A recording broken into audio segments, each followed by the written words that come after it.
नमस्कार, मैं प्रेम। आप देख रहे हैं एमके न्यूज इंडिया। आरजेडी का जो समीक्षा बैठक 20 से 21 जून को होने जा रहा है, इसी मुद्दे पर बात करने के लिए हमारे साथ है राकेश सिंह। सर, फिर से आरजेडी जो है अपना समीक्षा बैठक कर फिर लोकसभा से अब विधानसभा की ओर रुख करेगी। देखिए, पहले तो राष्ट्रीय जनता दल को ये बताना चाहिए कि जब भारतीय जनता पार्टी चुनाव के परिणाम आने के बाद समीक्षा बैठक कर रही थी तो वो लोग कह रहे थे कि समीक्षा बैठक क्यों कर रहे हैं। भाई, समीक्षा बैठक तो हर पार्टी का अधिकार है, लेकिन हम जब समीक्षा बैठक कर रहे थे तो उनके नेता लोग, उनके प्रवक्ता लोग बोल रहे थे समीक्षा बैठक क्यों कर रहे हैं। तो हम ज़रा जानना चाहते हैं कि आप समीक्षा बैठक क्यों कर रहे हैं, किस बात की ज़रूरत पड़ गई, समीक्षा किस लिए कर रहे हैं। छोड़ देते, फिर अगले चुनाव में देखते।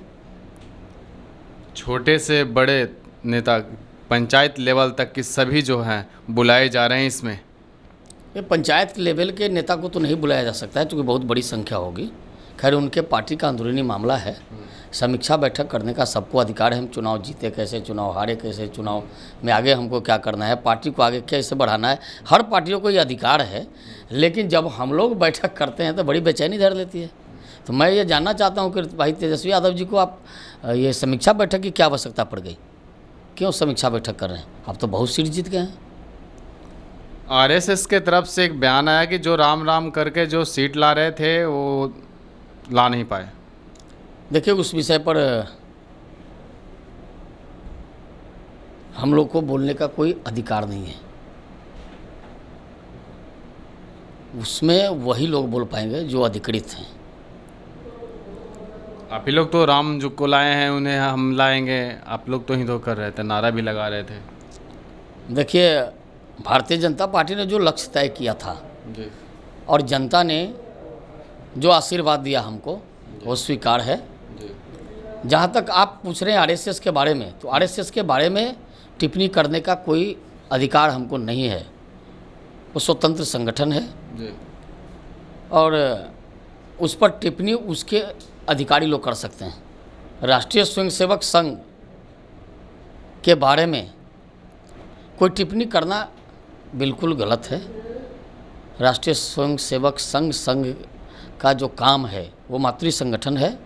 मीसा भारती जो अब सांसद बन गई हैं, उनका सीट जब खाली हो रहा है, सुनने में आया है कि रोहिणी को मिलने जा रहा है, क्या कहेंगे। ये कोई नई बात थोड़े है। लालू जी जेल जा रहे थे तो पत्नी को मुख्यमंत्री बना दिया, और जब अब सरकार में जा रहे थे तो बेटे को डिप्टी सीएम बना दिया। राज्यसभा में भेजना था तो बेटी को राज्यसभा में भेज दिया। चुनाव लड़ाना था तो बेटी को चुनाव का टिकट दे दिया। खैर, वो बेटी जिसके बारे में आप इंगित कर रहे हैं, बता रहे हैं, वो अभी तो अमेरिका चली गई हैं। तो राष्ट्रीय जनता दल में ऐसा अगर होता है तो कोई नई बात नहीं है। परिवारवादी इससे बाहर नहीं निकल सकते हैं। लालू प्रसाद जी अपने पूरे परिवार को सेट करने में लगे हैं और इससे बाहर वो सोचते भी नहीं हैं। हम तो जानना चाहते हैं कि जो EMY की बात करते हैं, न मुसलमानों को कभी कुछ उचित स्थान दिया, न कोई यादवों को भी उचित स्थान देने का काम किया। फिर भी ये लोग पागल क्यों हैं इनके फेर में, ये हमको समझ से परे लगता है। इन लोगों को समझना चाहिए कि राष्ट्रीय जनता दल के कर्ता धर्ता या राष्ट्रीय जनता दल से कुछ भी पद अगर मिलेगा तो वो लालू जी के परिवार को ही पहला अधिकार उनके परिवार को होता है। इसके बाद ही दूसरे किसी को कुछ मिल सकता है। जिस तरह से भगवान को भोग पहले लगता है, उनको लोग भोजन बना के जो हम लोग के धर्म में है, तो उसी तरह कुछ भी अगर होगा तो सबसे पहले उनके घर में जाएगा। इसके बाद जो बचा कुचा है वो समाज में बटेगा। तो ये कोई नई बात नहीं है, इसमें कोई आश्चर्य भी नहीं करना चाहिए। राष्ट्रीय जनता दल का यही चरित्र ही रहा है। आप लोग की तरफ से एक बयान आया है कि जो समीक्षा बैठक पार्टी के अंदर जो हो रही है, उससे पहले अपने परिवार के लोग बैठ जाते हैं, समीक्षा कर लेते हैं, उसी से समीक्षा बैठक क्लियर हो जाता। बार बार जो आप लोग परिवारवाद का रट क्यों लगाए हुए हैं। भाई वो तो देखिए, परिवारवाद का रट लगाना नहीं रहे। परिवारवादी हैं, हम तो गिनती करा दिए ना। राष्ट्रीय जनता दल जब से बना, लालू जी के बाद राबड़ी जी के बाद तेजस्वी जी, तेज प्रताप जी, मिश्रा जी, अब रोहिणी जी आ गए।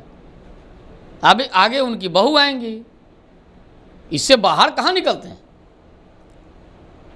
15% आबादी या 14% आबादी जिसकी हो, उस 14% में कोई एक व्यक्ति नहीं है क्या जो राष्ट्रीय जनता दल को चलाए, जो सीएम डिप्टी सीएम बने? तो हम लोग गलत कर रहे हैं तो हमको उसका जवाब तो दें वो। और उनके यहाँ जो प्रवक्ता लोग बैठे हुए हैं, जो नेता बैठे हुए हैं, इतने बड़े चाटुकार लोग हैं कि डर से कुछ बोलते भी नहीं है। भाई चुनाव रोहिणी आचार्य लड़ेंगे आप ही लोग के अनुसार, तो राज्यसभा का उम्मीदवार वही बनेंगे। तो ये लोग बैठ के करते क्या हैं? उनके पार्टी में जो 1 दर्जन जो ऐसे बैठे हुए हैं सभी लोग, जो मुंह फाड़ फाड़ के बोलते हैं भारतीय जनता पार्टी के बारे में, आंख मिचते हुए खोलेंगे और भारतीय जनता पार्टी के बारे में अनाप शनाप बोलेंगे। लालू प्रसाद जी के खिलाफ बोलने का क्यों नहीं हिम्मत जुटाते हैं? क्यों नहीं राष्ट्रीय जनता दल में आंतरिक लोकतंत्र की बात करते हैं?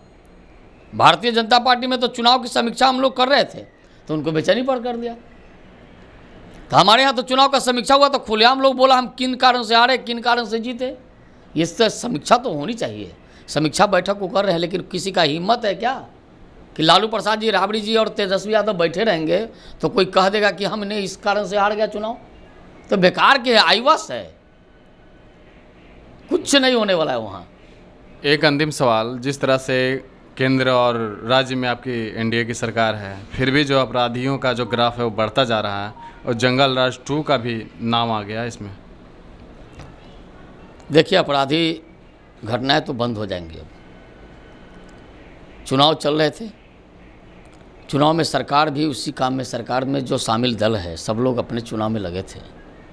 आपराधिक घटनाओं में कमी आई और आपराधिक घटनाएं बंद होगी।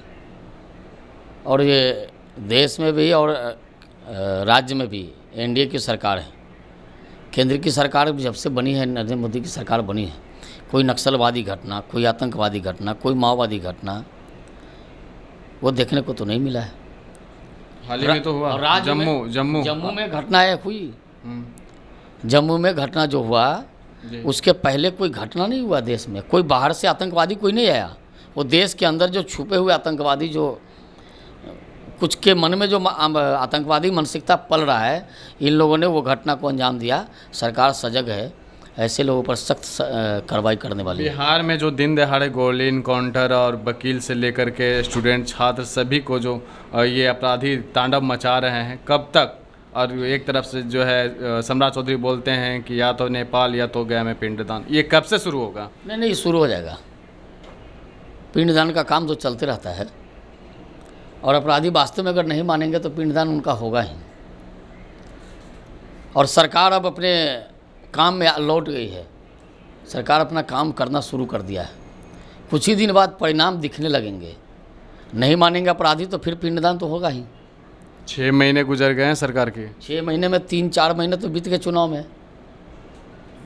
तो 3-4 महीने बीत गए। अभी तो सरकार का पहली कैबिनेट की बैठक हुई है चुनाव के बाद। तो आप मान लीजिए कि अब अपराधी अपनी आदत से बाज आ जाएं, या अपराधी पर वो नकेल कसे जाएगी कि फिर हिम्मत नहीं करेंगे। ये रुकना है। अपराध की घटना पर लगाम लगेगा ही। कब सर? वही तो पूछ रहे हैं, कब लगेगा? उसका डेट बताएंगे हम बाद में। कई माताएं बहने के आंचल कोक सारे जो है कब तक रोएंगी? नहीं, देखिए, जो अपराधी, जो आपराधिक मानसिकता के लोग हैं, वो बैठे हुए छुप के बैठ के और अचानक किसी को मार देते हैं, तो उस पर रोक लगाने में उसकी मानसिकता को ठीक करना पड़ेगा। लेकिन जो संगठित अपराधी है, जो अपराध करता है, उस प्रकार की घटनाएं बहुत घटी है। आप देख लीजिए, पिछली सरकार जो महागठबंधन की थी और फिर एनडीए की सरकार बनी है, दोनों में बहुत अंतर आया है। लेकिन अंतर आने से नहीं है, आप जो कर रहे हैं, अपराध की घटना को बिल्कुल रोकना है, ये सरकार का लक्ष्य है और निश्चित रूप से रुकेगा। सरकार सख्त कदम उठाने वाली है। जी धन्यवाद। तो आपने सुना क्या कुछ कह रहे थे। इनका साफ तौर पे कहना है कि 20 और 21 तारीख को जो महागठबंधन की समीक्षा बैठक है, वो परिवार में ही बैठकर समीक्षा कर लेते तो अच्छा रहता। ये समीक्षा बैठक नहीं, परिवार वाला समीक्षा बैठक है। इस तरह की तमाम खबरों के लिए बने रहें, देखते रहें पी न्यूज़ इंडिया। धन्यवाद।